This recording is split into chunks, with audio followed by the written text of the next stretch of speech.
Students, how are you? I hope you all are fine. मजे में होंगे आप लोग और स्टडी पर फोकस्ड होंगे। तो let's start our new topic which is the numericals of KC. देखिए भाई, हमने अभी तक जो केमिकल इक्विलिब्रियम से रिलेटेड जितने भी लेक्चर्स डाले हैं, ये अब हमारा जो है वो केमिकल इक्विलिब्रियम से किससे रिलेटेड जो है वो total last question, last topic है। ठीक है। अच्छा, इसमें हमारे पास क्या है, कभी कभी हमसे जो है वो न्यूमेरिकल्स इस तरह भी पूछ लिए जाते हैं जो हमारी एक्सरसाइजेज में मौजूद होते हैं। Just let us consider this example, PCl phospho pentachloride, phospho trichloride and chlorine. Okay, इनका रिएक्शन शो किया है और कहा गया है कि इक्विलिब्रियम कंडीशन पर जो हमारे पास कंसंट्रेशन है इनकी, वो हमारे पास PCl5 की जो है वो है 0.8 मल्टीप्लाई बाय 10 की पावर -3, जबकि हमारे पास जो है PCl3 की है 1.2 मल्टीप्लाई बाय 10 की पावर -3 और हमारे पास क्लोरीन की है 1.2 मल्टीप्लाई बाय 10 की पावर -3। ओके, और हमसे ये पूछा है कि आपने केसी बताना है उसके यूनिट के साथ कि इसका केसी क्या होगा। अच्छा, मैं यहाँ पर इक्वेशन मैंने शो नहीं करी, चले इक्वेशन को जो है वो शो कर दूं। इक्वेशन किस तरीके से बनती है ये देखने के लिए कि हमारी जो है वो इक्वेशन बैलेंस है कि नहीं, क्योंकि देखिए हमारे पास जो है वो मेन स्टेप है। अगर आप इक्वेशन को बैलेंस नहीं करेंगे तो हमारा केसी जो है वो सही तरह नहीं निकलेगा। आपको पता है केसी निकलता ही हमारे पास तब है जब हमारे पास इक्वेशन बैलेंस्ड होती है। ठीक है, तो PCl5 जब हमारे पास डिकम्पोज होता है तो ये होता है PCl3 और क्लोरीन 2 में, 1 phosphorus 1 phosphate, okay, 5 chlorine 3 2 5 chlorine. It's mean ये बैलेंस है हमारे पास। ठीक है, हमें इसमें कोई किसी किस्म का कोफिशिएंट लगाने की अब जरूरत नहीं है। सही है, तो बेसिकली चले मूव करते हैं इसके सोल्यूशन की तरफ। Kc is equal to concentration of product divided by concentration of reactant. When we talk about the concentration of product, तो बेसिकली हमारे पास कंसंट्रेशन ऑफ प्रोडक्ट यहाँ पर मेंशन है 1.2 और 1.2 ये वाली। ठीक है, और ये हमारे पास जो है वो कंसंट्रेशन ऑफ रिएक्टेंट हो गई। ठीक है, इनको हमने जो है वो बेसिकली यहाँ पर जहां पर इनका जो है वो फॉर्मूला है वहां पर इनको पुट कर दिया। अब देखें यहाँ पर सबसे पहले 1.2 को मल्टीप्लाई कराएंगे 1.2 के साथ। ठीक है, ये मल्टीप्लाई होगा इसके साथ, तो हमारे पास आंसर बनेगा 1.44। अब यहाँ पर 10 की पावर -3 है और यहाँ पर भी 10 की पावर -3 है। जब कभी भी हमारे पास बेस मल्टीप्लाई हो रही होती है और वो सेम होती हैं, सेम बेस मल्टीप्लाई हो रही होती हैं, तो उनकी पावर्स जो है वो प्लस होती हैं। क्योंकि हमारे पास -3 है, -3, तो आपको पता है -3 6 ही बनेगा। लेकिन यहाँ पर हम क्या करेंगे, आगे जाके हमें इसको इसके साथ कट करना पड़ेगा, तो हम क्यों ना इसे अभी कट कर दें। देखो भाई, ये मौजूद है यहाँ पर एक 10 - 3, एक 10 - 3 ये रहा, साथ ही कट कर देते हैं। आगे जाके भी यही करना पड़ेगा, 6 होगा, ये 3 होगा, वो फिर माइनस होगा ऊपर जाके सेम, तो क्यों ना हम इसको इसी स्टेप में जो है वो खत्म कर दें। ठीक है, अब क्या है 1.44 मल्टीप्लाई 10 की पावर -3 को डिवाइड कराना है 0.8 से। जब हम इसको 0.8 से डिवाइड कराते हैं तो हमारे पास आंसर बनता है 1.8 और ये 10 की पावर -3। ये तो आ गया हमारा मेन आंसर। अब यूनिट कैसे आएगा, देखिए भाई, अब इनकी जगहों पर इनके यूनिट रख कर देखें। यहाँ पर हमारे पास यूनिट आया मोल डॉट DM -3, यहाँ पर भी आया mole dot DM -3 and divided by mole dot decimetre -Q। ठीक है, अब क्या बेसिकली हमारे पास वही चीज है कि यहाँ पर दो मौजूद है, एक ये कट गया, एक यहाँ से ये कट हो गया।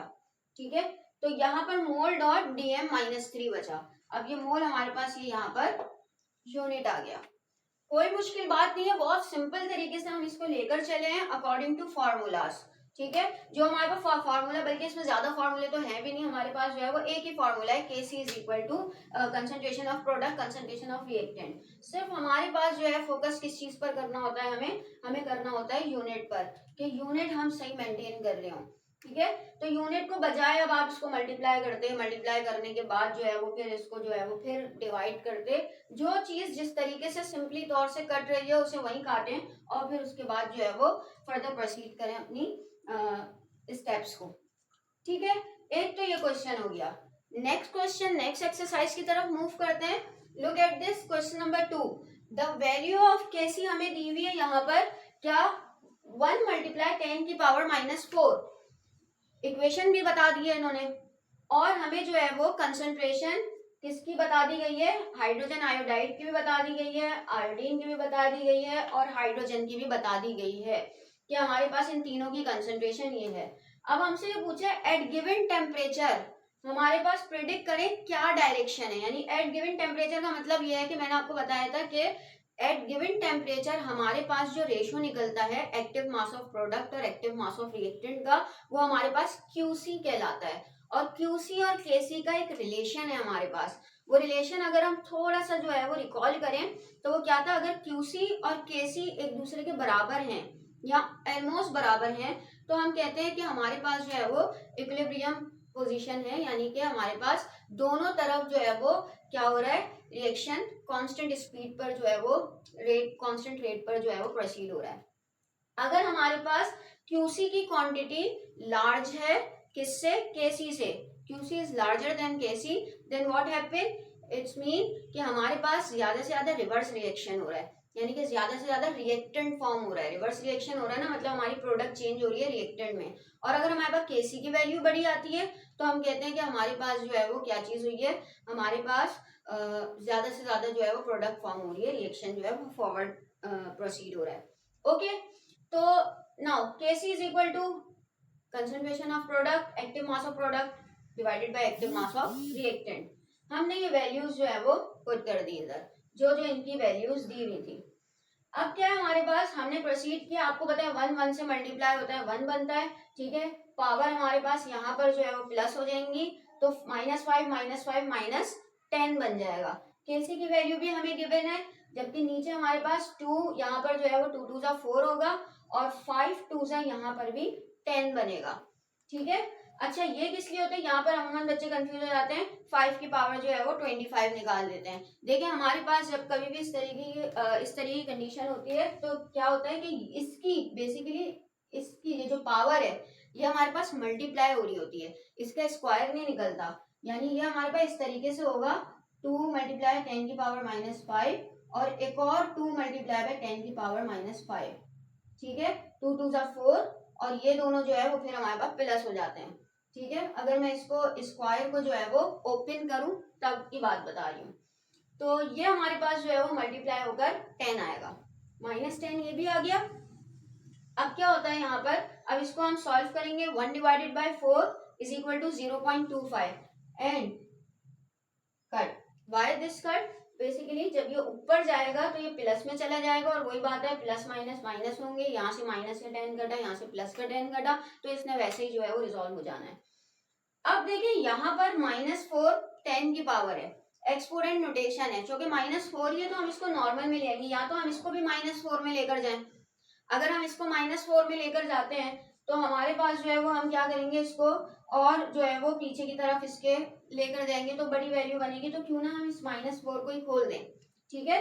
तो आपको पता है इस 1 के पीछे हमें क्या लेकर जाना है, बेसिकली 4 डिजिट पीछे जो है वो हमें अपना पॉइंट लेकर जाना है। तो ये हो जाएगा, अगर यहाँ पर पॉइंट था जैसे 1 2 3 4, तब ये वैल्यू निकल कर आई 0.0001, ये बोले या ये बोले बात एक ही है, ठीक है, इज इक्वल टू 0.25। अब हमारे पास वाजे, हम आराम से देख सकते हैं कि हमारे पास कौन सी वैल्यू जो है वो छोटी है, हमारे पास बेसिकली केसी की वैल्यू छोटी है और ये क्यूसी की वैल्यू जो है वो हमारे पास ज्यादा है, लार्ज है। तो बेसिकली केसी हमारे पास छोटा है क्यूसी से, ओके।